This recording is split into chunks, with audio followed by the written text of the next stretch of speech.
네, 자 명태균 씨 오늘 검찰 조사에 들어가면서 더 이상의 녹취 공개는 없다, 추가 폭로는 없다, 계획도 없다 이렇게 얘기했지만 자 오늘 민주당에서는 명태균 씨의 또 추가 녹취를 공개했습니다.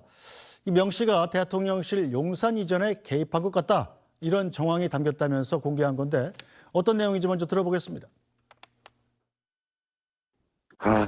내가 뭐라 하대. 경호가 나발이고, 그리고 내가 그거 가면 뒤질락한테, 본인 같으면 뒤질락하면 가나. 내가 그 김건희 사모 안전병이라고 눈좀 끌어올리 사주력 하고 내가 뭐라 했는 줄 알아요. 본인이 영부의 사주가 들어왔는데, 그건 대통령 사주가 안 들어왔는데. 근데 두 번째는 3월 9일이라서 당선된다 그랬잖아요. 그 왜 그러냐 그래서 꽃피기 전에는 윤석열이가 당선이 되면은 이재명을 이길 수가 없다. 그래가 함 교수 전화 왔어요. 진짜 뭐 하루 이틀 지났으면 좋겠다 이랬어. 얘기했잖아요. 그 청와대 뒷산에 백악산은 좌로 대가리가 꺾여 있고 북한산은 오른쪽으로 꺾여 있다니까.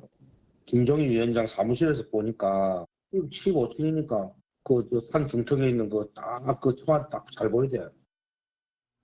네, 지금 뭐 민주당이 공개한 거니까 박성민 전 최고께 질문하겠습니다.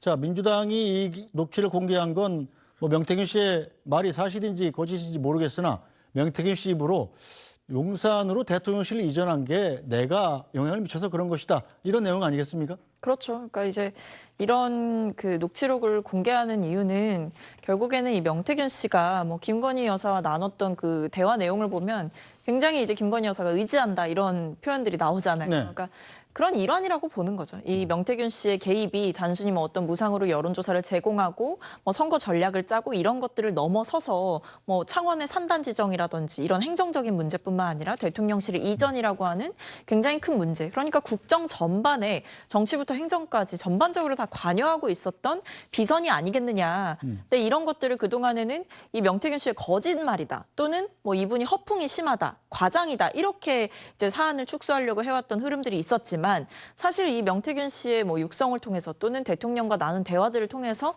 유추해 볼 수 있는 것은 이것이 단순히 허풍이거나 단순히 과장된 거짓이라고 보기는 어려운 측면들이 굉장히 많다. 그것을 뒷받침하는 증거물들로 민주당은 계속해서 이런 부분들을 공개를 하고 있는 것이죠. 네, 손봉규 위원장님. 참 청와대 가면 죽는다 이런 녹취를 네. 민주당이 저는 이걸 공개한다는 그러면 누가 이 얘기를 했는지 이거는 편상욱 앵커가 얘기하신 것처럼 명태균 씨가 등장하는 그런 녹취지 명태균 씨가 밝힌 것도 아니고 책임 있는 누군가가 이걸 제보해서 내가 이런 걸 했다라고 밝히는 것도 아니거든요. 네.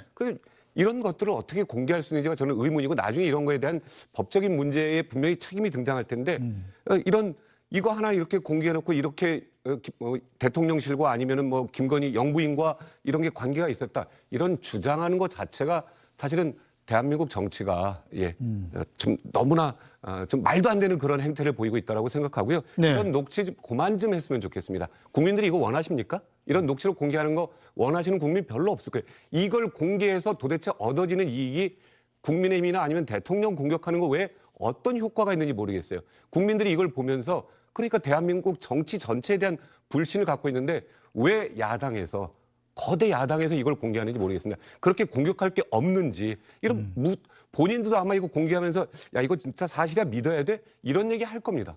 그만 좀 했으면 좋겠습니다. 네, 저 박성민 전 최고 그만할 겁니까?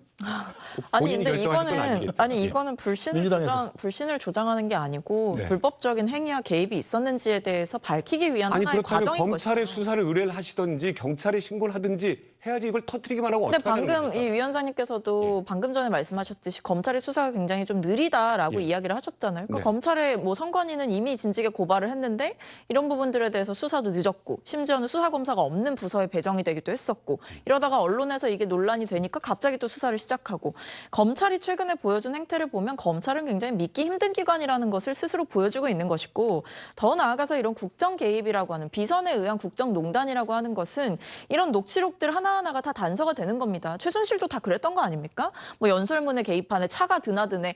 그때는 다 거짓말이라 그랬어요. 근데 나중에 또 뒷받침한 증거들을 윤석열 검사께서 다 밝혀내셨잖아요. 그러니까 네. 그때 저는 그거 있었기 때문에 이렇게 계속해서 던지다 보면 그 중에 이제 뭐 하나 드러나면 또 뭐 그렇게 되지 아니 않을까 근데 그런 저는 건가요? 지금 그렇게 사안을 축소해서 볼 수가 없다고 생각하는 게 대통령의 육성이 나오지 않았습니까? 그 육성에는 뭐가 있었냐? 김영선이 공천 주라고 했는데 당에서 말이 많네 라는 멘트를 명태균 씨에게 하는 이야기가 나왔어요. 나왔어요.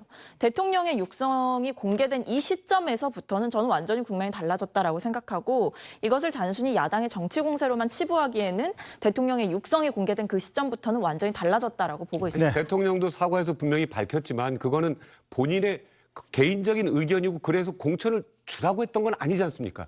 그런 근데 부분인데 저는 근데 그 부분도 좀 짚고 싶은 게 대통령은 뭐라고 하셨냐면 공천에 왈가왈부할 수 없었다. 공천 관련 얘기를 한 기억이 없다라고 하셨어요. 왈가왈부할 수 없었다고 했지 근데 않습니까? 김영선이 예. 공천 주라고 공천을 줘라. 했는데 예. 당에서 말이 많았다라는 건 공천 네. 관련한 대화를 나눈 거죠. 그러니까 이게 처음에는 대통령실에서는 경선 이후엔 연락 끊었다라고 했다가 이제 와선 육성 드러나니까 이제 와선 또 할 말이 없으니까 공천 관련 얘기를 안 했다. 그런데 육성에는 뭐가 있습니까? 공천 얘기가 있죠. 그러니까 저는 이런 하나하나들이 어떤 그 전조 증상들이다라는 그 부분은 거죠. 네. 고쳐요. 그런데 뭐 청와대 용산으로 이전 이런 부분에 대해서 저렇게 근거 없는 것들을 터뜨리는 거는 좀 자제했으면 좋겠다. 알겠습니다. 예. 자, 검찰에서 명태균 씨가 지금 조사를 받고 있으니까요. 검찰이 어떤 수사 결과를 내놓을지 좀 지켜보도록 하겠습니다. 자, 오늘 정치화담 야담은 조금 짧게 마무리하도록 하겠습니다. 손봉규 국민의힘 인천시당위원장, 박선민 전 더불어민주당 최고위원과 함께했습니다. 두 분 수고하셨습니다.